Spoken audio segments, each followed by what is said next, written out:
Gold trusted gold buyers. మీరు తాకట్టు పెట్టిన బంగారాన్ని విడిపించి ఈ రోజు ఉన్న మార్కెట్ ధరకు కొనబడను. ఉద్యోగాలు చేస్తున్న అదృష్టవంతులారా, మేము చాలా చాలా ఇంటర్వ్యూలకు వెళ్ళాం. అక్కడి ఆఫీసర్లు మమ్మల్ని ఎన్నో ప్రశ్నలు వేశారు. మేము సమాధానాలు కూడా ఎన్నో చెప్పాం. అయినా మాకు ఉద్యోగాలు రాలేదు. మీరు ఏ విధంగా ఉద్యోగాలు సంపాదించింది చెప్పి మాకు సహాయపడవలసిందిగా కోరుతున్నాం. మాస్టరు, మీకు ఉద్యోగం ఎలా వచ్చింది? మా మామయ్య గారు ఎమ్మెల్యేగా ఉండేవారు. సంతోషం. మీరు మాస్టారు, మీకు ఉద్యోగం ఎలా వచ్చిందో దయచేసి చెప్తారా? ధనలక్ష్మి చూపించింది. ఆవిడెవరు? ఆఫీసర్ గారి భార్య. ధనలక్ష్మి అంటే డబ్బండి. అదే లంచం అన్నమాట. అవునండి. నెక్స్ట్. సార్, మరి మీరు? వినయంతో కూడిన విద్య వల్ల వచ్చింది, కృషితో కూడిన దీక్ష వల్ల వచ్చింది. కృషితో నాస్తి దుర్భిక్షం, జపితో నాస్తి పాతకః అన్నారు పెద్దలు. కావచ్చు, కానీ మీకంటే ఎక్కువ విద్య ఉన్న మా యువతరానికి మీకంటే తక్కువ ఉద్యోగం కూడా ఎందుకు రావటుందో చెప్తారా? మీ యువతరానికి విద్య కంటే పొగరెక్కువ, వినయం కంటే విప్లవం ఎక్కువ, ఆలోచన కంటే ఆవేశం ఎక్కువ, బాధ్యతల్ని భరించటం కంటే హక్కుల కోసం పోరాటం ఎక్కువ. విద్యని వివేకాన్ని వీధులకిడ్చి మీ నిరుద్యోగానికి ఈ వ్యవస్థే కారణం అనుకోవడం తప్పు. ఉద్యోగం ఎలా వచ్చిందంటే మనలూతి కారేశాడు. ఈయనెవర్రా? మా నాన్నగారు. ఒకవేళ నీకేదైనా జవాబు తెలియదనుకో, అది కూడా వినయంగా చెప్పి తప్పకుండా తెలుసుకుంటాను సార్ అనాలి. రక్షక్ అన్నట్టు ఇంటర్వ్యూ కార్డు జేబులో ఉందా? ఉంది నాన్న. నువ్వు పదవా. నాన్న కాదు. అలాగే పద. నువ్వు రావే. వస్తామ్మా. ఆ ఉద్యోగం రాక మరో ఇంటర్వ్యూ వస్తే అమ్మ శకునం మంచిది కాదేమోనని చెల్లెల్ని, ఆ చెల్లెలు కాదని ఇంకో చెల్లెల్ని, నాకు ఎదురొస్తే ఉద్యోగం రాదేమోనని మా బామ్మ కూడా పక్కకు తప్పుకుని,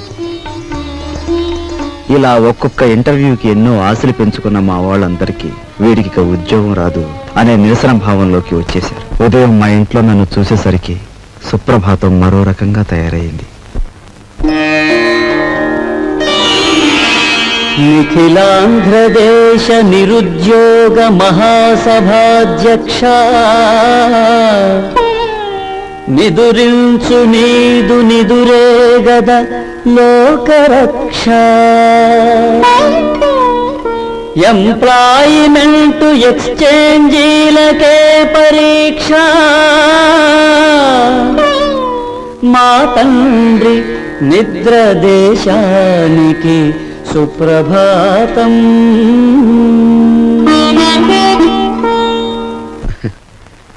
ఉద్యోగం రాలేదన్నది మన బాధ, మన వాళ్ళు ఇంకా ఉద్యోగస్తులు కాలేదే అన్నది మన పెద్దల నిస్పృహ. అదేమిట్రా నెయ్యి వేసుకోకుండా ముద్ద కలుపుతున్నా? ఇప్పుడు నెయ్యి లేకపోతే ఏం పోయిందమ్మా? పప్పులోకి నెయ్యి వేసుకోకుండా అన్నం తినడం మన ఇంటా వంట లేదురా. అమ్మాయి, నువ్వు వడ్డించు. ఇంట్లో నేను నిండుకుందత్తయ్య. అయ్యో అయ్యో, పచ్చని సంసారంలో పంచామృతాలు నిండుకుంటే పంచమహాపాతకాలు చుట్టుకున్నట్టేనే. చేతిలో డబ్బు లేక ఆ నెయ్యి నేనే కొనలేదమ్మా. నీకు ఎప్పుడు ఏ పని చేయడానికి డబ్బు ఉంది? ఈ సంసారం నీ హయాంలోకి వచ్చిన తర్వాత పప్పులోకి నెయ్యి కరువే, నెత్తి మీదకి నూనె కరువే. ఏం ఉద్యోగం చేస్తున్నావో, ఏమీ ఎలగ పెడుతున్నావో, ఆ మహారాజు కడుపును పుట్టావు.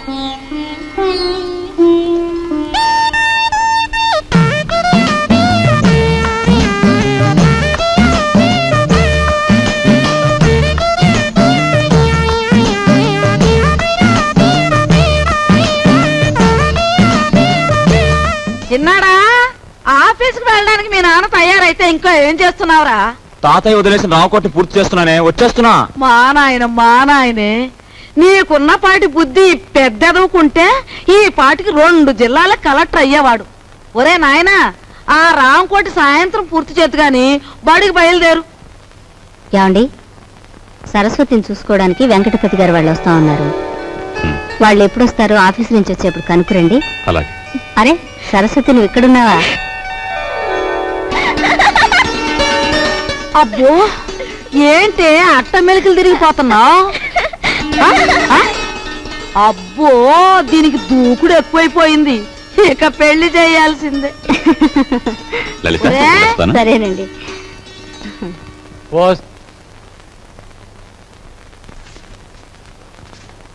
అన్నయ్య, నువ్వు మా అత్తవారికి బాకీ పడిన కట్నం డబ్బు చెల్లించలేదని మా మామగారు అత్తగారు నన్ను ప్రతి క్షణం రాచి రంపాను పెడుతున్నారు.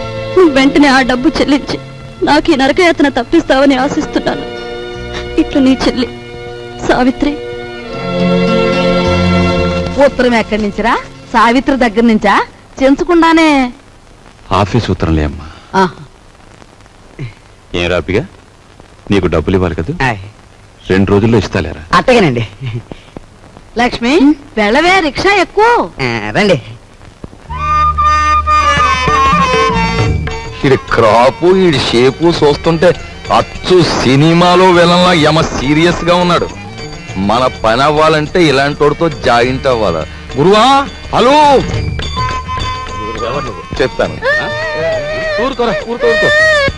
ఈ ఫోటో ఎవరిదో బాగా చూసి చెప్పు. ఈ ఫోటో నీదేనయ్యా? దెబ్బ తినేసావు గురువా, నీకు బాడీ ఉంది గాని మెదడు తక్కువే. ఈ ఫోటో నాది కాదు, భుజంగరావు గారు అని ఈ ఊళ్ళో బాగా సిల్లర్ సంపాదించేసి బాగా మదించిపోయిన పెద్ద మంచి ఫోటో ఇది. యువత నేను రౌడీ గురువు గారితో మాట్లాడుతుంటే నువ్వేట బా. ఇప్పుడు ఎంతకీ చెప్పొచ్చేది ఏంటంటే, ఇదిగో ఈ మనిషి నా ఇంట్లో తప్పించేసి నన్ను ఆ ఇంట్లో ఎట్టేసావు అనుకో, చెప్పాను కదా బాగా చిల్లర ఉన్నాడని. ఆ చిల్లర మన ఇద్దరం సరిసమానం పనిచేసుకున్నావు. ఎలాగుంది ఐడియా? నీ కంటికి నేను ఎలా కనిపిస్తున్నానయ్యా? గురువా, నీ ముఖం చూడగానే నాకేమనిపించిందంటే ఇక్కడ కూనీలు కంట్రీ పనులు రేట్లు వారీగా చేయబడును అని పోటీ కట్టినట్టు అనిపించింది. అలో వింటున్నావా? వింటున్నా. గురువా, నా బాడీ నిండా ఐడియాలు ఉన్నాయి గాని కలేజా లేదు. నీ కలేజా నా ఐడియాలు జాయింట్ చేస్తే తుమ్మేస్తాను. నేను పోలీసు వాళ్ళకి పాత చుట్టానే కావచ్చు, కానీ నన్ను పరీక్షించడానికి సిఐడి నిన్ను పంపించారని నాకు బాగా తెలుసు. హలో, నేను ఈ పని చేయను. వస్తా. గురువా, హలో, ఇదెక్కడ పీకులాట పంచాంగం నాయన, నన్ను సిఐడి అంటావేట్రా బాబా? ఎవర్రా నువ్వు నామేసేస్తా? కోప్పడక బ్రదర్. హలో, నువ్వు మోగోడు కదరా, ఎలా మాడుతున్నావు? పైగా నన్ను పెదరు అంటావు. నీ కంటికి నేను పెద్ద ముష్టోళ్ళ కనపడుతున్నాను ఎట్రా? ఏటి ఎదవేస్తాలు? ఈ వేషం ఒక్కటే కాదు, నువ్వు చూడాల్సిన వేషాలు ఇంకా చాలా ఉన్నాయి. చూస్తావేంటి నా విశ్వరూపం? పట్టుకో పట్టుకో. హలో,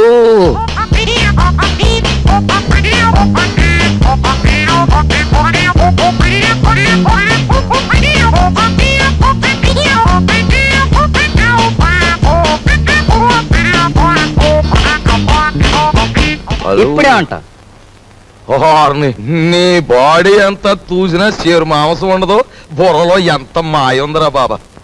ఈ మాయే కాదు, మాయగాళ్ళకి మాయగాడు మా బాస్ మాయల పకిరిగాని చూపిస్తాను. పద. హలో, పద.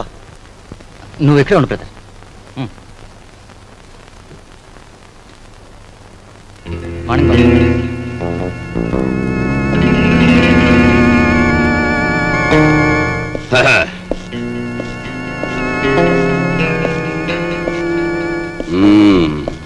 ఏరా, నీ పేరు వరాలా? పేర్లోనే వరాలు ఉన్నాయి కానీ చేతిలో మొరమొరాలు కూడా లేవు. బాబు, ఈ కత్తి కంటే నీ నవ్వే భయంకరంగా ఉంది. ఇంత భయపడే ఎదవే ఈ ఎదవ పనులోకి ఎందుకు వచ్చావురా? ఎందుకు వచ్చానంటే, అలు అస్త్రాలు వదలడం అర్జునుడికి తెలుసు. అయినా ఫైటింగ్ సీన్ లో ఫ్రంట్ సీట్ లో కృష్ణుడిని ఎందుకు కూర్చోబెట్టాడు? ఐడియాలు ఎత్తాడని. మనసేంద్రి కూడా అదే గురువా. అందులో నా వాటా ఎంత? డేవిడ్ గురువా, మనలో మనకి పీకులంట పంచాంగం ఎందుకు? 50-50 పనిచేసుకుందాం. మాట తప్పితే మర్డర్ చేసేయి. ఓకే ఓకే అనే ముందు నాదో చిన్న షరతు. మరేం లేదు గురువా, ఆ కర్ణుడు తాలూ కవచకుండలాలన్నా ఆ బాడీ నుంచి దూరం అయ్యాయేమో గాని మా బాబాగాడు నా సంఖ్యని సెపరేట్ అవ్వడం. మరి నేను రంగంలో దిగిన తర్వాత ఈయన్ని నువ్వే కాసుకోవాలి. కాసుకుంటా, కానీ ఈయన మాత్రం నేను ఎత్తుకోను. ఎత్తుకోనంటే ఎలా గురువా? ఎత్తుకోపోతే ఏటవుద్దంటే ఊరుకోరా, ఊరుకో.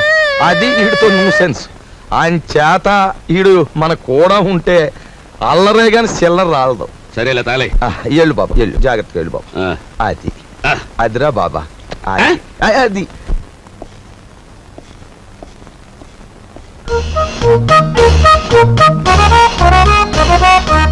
బాబు నువ్వు చూసుకోవాల్సిన శాలిటీ అదే బాగా చూసావా? నిజమే వరాలా, నువ్వు చెప్పినట్టు ఇద్దరు రూపురేఖలు ఒక్కలాగే ఉన్నాయి. నవకాయ బాబు, ఇది ఆఫీసు. ఇదిగో ఆయన వాకింగ్ చూసాం కదా, ఆయన టాకింగ్ కూడా విన్నాం. పద పద.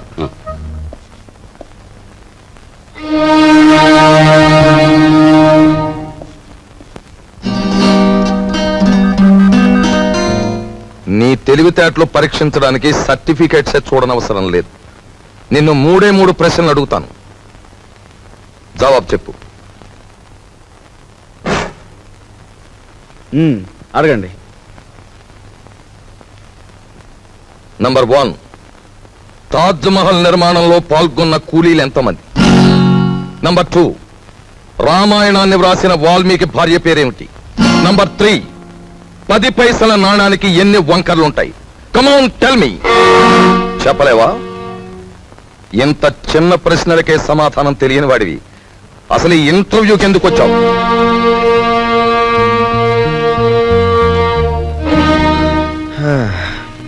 చెప్తాను.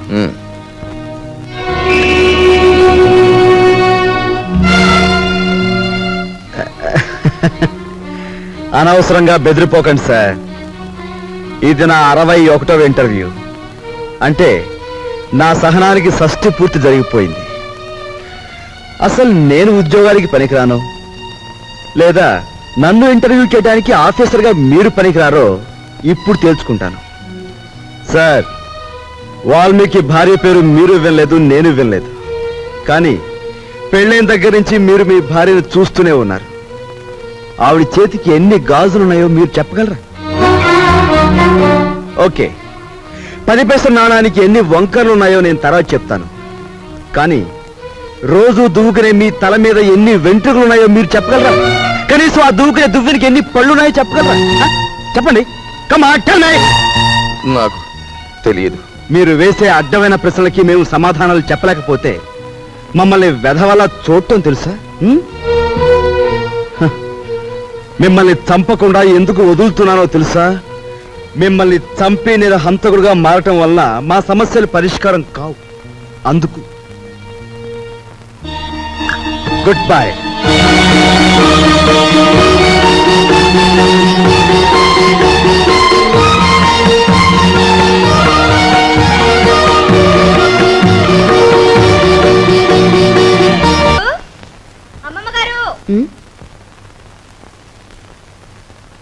ఎవరే నన్ను పిలిచారు?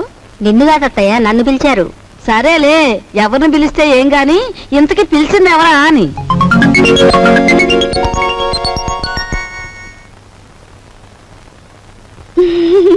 యావత్వే నువ్వు? ఎవరంటే ఏం చెప్పంటారండి? పొట్ట చేత్తో పట్టుకుని వచ్చాను. నువ్వు చేత్తో పొట్టే పట్టుకొచ్చావో చీపురు కట్టే పట్టుకొచ్చావో మాకెందుకు గాని, ఇంతకీ నువ్వెవరు, ఎందుకు వచ్చినట్టు? అసలు నేను ఎందుకు వచ్చాను? అన్నట్టు అసలు సంగతి మర్చిపోయాను. ఈ చీపురు పట్టుకోండి. పట్టుకోండి. ఓసి నీ దుంప తెగ, చేతికి చీపురు కట్టించి కాళ్ళకి దండం పెడుతున్నావు. ఇంతకీ నువ్వు ఎందుకు వచ్చావే? నా పనులు చూసాకైనా మీకు బోధపడలేదా అండి? నేను మీ ఇంట్లో పని చేయడానికి వచ్చిన పని మనిషినండి. పని మనిషా? మా ఇంట్లో పని మనిషిగా నిన్నెవరు కుదిర్చారు? ఎవరూ కుదర్చలేదండి, నేనే కుదిరిపోయాను. మాకే పని మనిషి వద్దు గాని దయచేయి.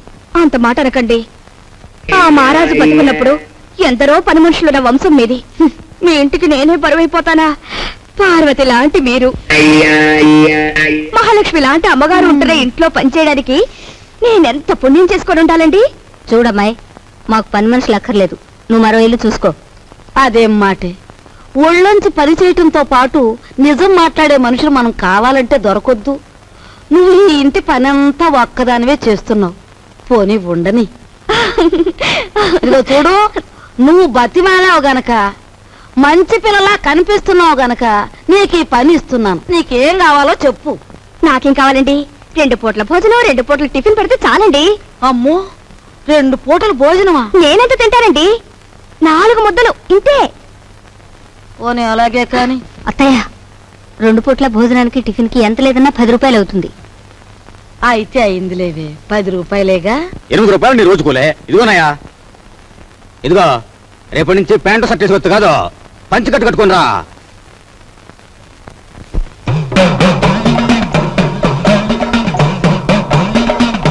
అదేమిటే ఏదో అమ్మవారి కుమ్మం పోసినంత అన్నం పెట్టుకున్నావు, అదంతా తినడానికేనా? అదేంటి బామ్మగారు, సాయంత్రం తినే అన్నం బదులు ఓ ముద్ద ఎక్కువేసుకున్నాను అంతే. నా తల్లి, ఇప్పుడు చెల్లించే కుమ్మం చాలక మళ్ళీ సాయంత్రం ఒక కుమ్మం చెల్లిస్తావా? ఇదిగో చూడు, నువ్వు పనిలో చేరేటప్పుడు ఏం చెప్పావు? నాకేం వద్దండి, 4 ముద్దలు పెడితే చాలన్నావు. అన్నావా? అన్నానండి. కూరతో 4 ముద్దలు, పప్పుతో 4 ముద్దలు, చారుతో 4 ముద్దలు, పెరుగుతో 4 ముద్దలు, మొత్తం ఎంతైందండి? నా పిండా కూడా అంత అయ్యింది. నువ్వెంత దెయ్యపు తిండి తింటావని తెలిస్తే నిన్ను అసలు పనిలోనే పెట్టుకునేదాన్ని కాదు. ఏం అత్తయ్య, పెట్టేది పెడుతూ మాటలంటుంది దేనికి?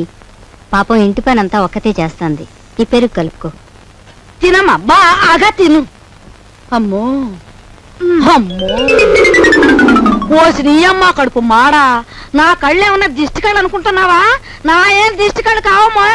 ఇదిగో రోజుకు 3 కంచాలు బాగా మెక్కు. నాకే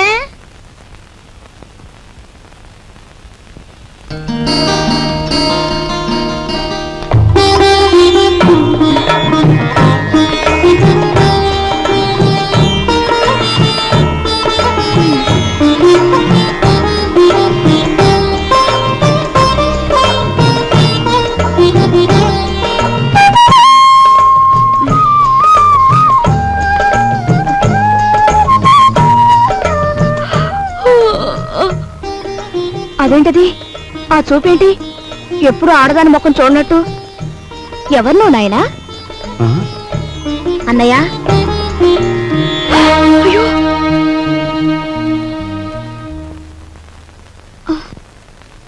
ఎవరమ్మాయి? పని మనిషిరా, ఇవాళే వచ్చింది. మన ఇంటికి పర్మిషన్ ఎందుకమ్మా?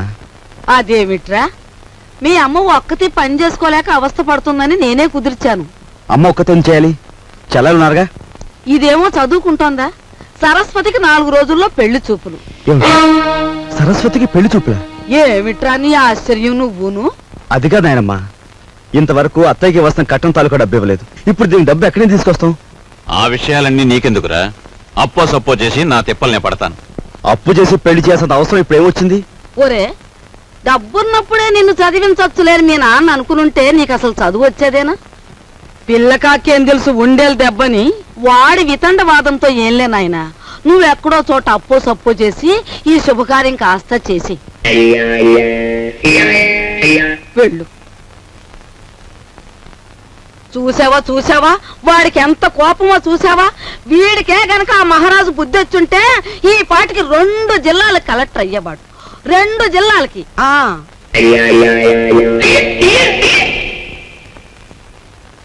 And for more videos, please subscribe to iDream. Please subscribe to iDream. Please subscribe iDream. And please subscribe to iDream.